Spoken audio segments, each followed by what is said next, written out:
Viva Las Vegas, Viva Las Vegas.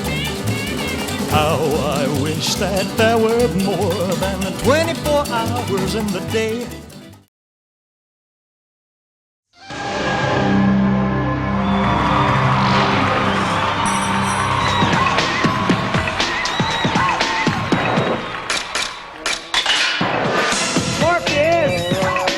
Let's go for a ride, boy!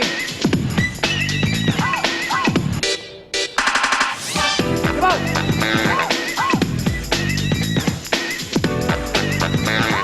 There's an illusion in my show that is talked about above and beyond all other illusions. And one of the greatest things in magic is making something fly or float in the air. And at one point in my show, I make a woman float in the air. And then, instead of making her vanish and making her fly back down to me, and on the floor, I actually fly up to her and make her vanish in midair as I float back down to the ground.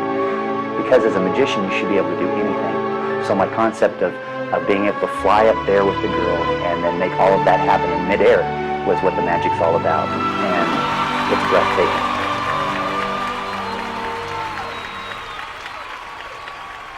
I have been asked by people after they see my show, why are you an afternoon show? They see the show, they see the spectacle, they see the tigers, they see the dancers, and all these grand illusions, and it's a night production. My great answer back to them is, I've chosen to do so. I have a great family, and I love coming home at night and spending time with them.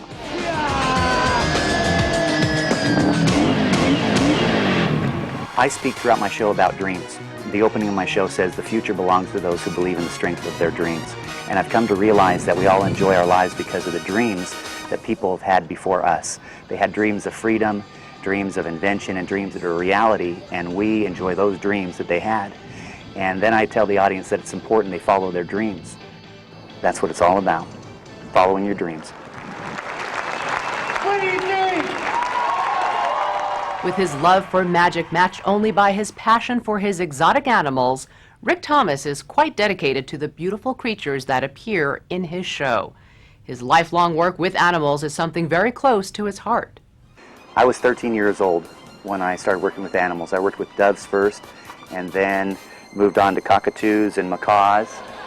Bud has two tricks. You like what you see, let her know. This is her imitation of an eagle. Show him, Bud! All my birds, of course, have names, they have personalities, and I make sure the audience know who they are. I tell them their name. They're not just props in my show. These animals really are actors and performers in my show. If you don't like that, she has a great imitation of a bat. That's it. And I let the audience know all about them. Don't I, Frenchie? Don't I? Huh? Yeah, it's my boy. Now, in the year 1900, there were about 120,000 Bengal tigers in the wild. In the year 2004, there's 2,000.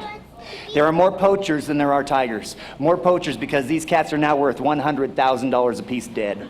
The U.S. government came in some 40 years ago, and they created a breeding program which allows me to breed the tigers, but they also require me to display the tigers to the world. It's called an exhibitor's permit. So I have to show my tigers to the public, and then at the same time I have to tell the public the endangerment of that species. If I don't have the opportunity to have the tigers.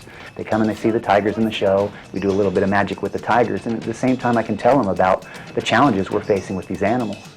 I'm glad I'm part of trying to save something on Earth. I wish sometimes the audience can see backstage. The music starts playing for a specific illusion, and that particular animal gets up, starts moving around, they know what they're supposed to do in the show, and they look forward to doing it. People ask sometimes, what about the loud noises or the lights or the music? I think that these animals truly like performing. They are used to the audience applauding, and most of all my animals, they've all been raised from birth on stage. The hardest thing to do is get some of my tigers off the stage, because one of the most comfortable things to do is sit on stage with those warm lights on you. The stage floor is warm and the lights are warm. You try to get the tiger off the stage, I can't do it. The guys are dragging them off the stage. They love it. They just love being out there. It's a comfortable situation, and I know the feeling. That's why I never want to leave the world of entertainment. It's wonderful standing on stage. First phase of my tiger habitat, and we hold right now 7 tigers. I have 7 tigers I've raised from birth. And I am so lucky to share with you these little guys. So you can see a beautiful baby tiger. Samson is a Bengal tiger, but he's a white tiger. All my white tigers are Bengal. They're not albino. They're a white tiger. Then we have Siberian tigers. That's Mercury and Morpheus that we had in here playing around. They're Siberian. They're the largest of all tigers. They can grow anywhere from 700 to 900 pounds. The largest Siberian tiger found about 935 pounds. It's like twice the size of Samson. Samson's about 500 pounds. There you go. All right. That's my boys. That's my boys.